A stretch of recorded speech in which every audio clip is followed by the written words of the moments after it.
s obzirom da je Ivan instrument kojemu izvor daje prave riječi, da tako kažem, u usta.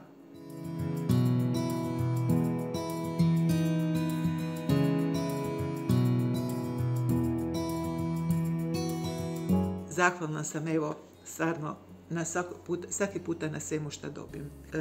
Uvijek mi svi, koliko god nas ima, dobijemo ono što nam treba.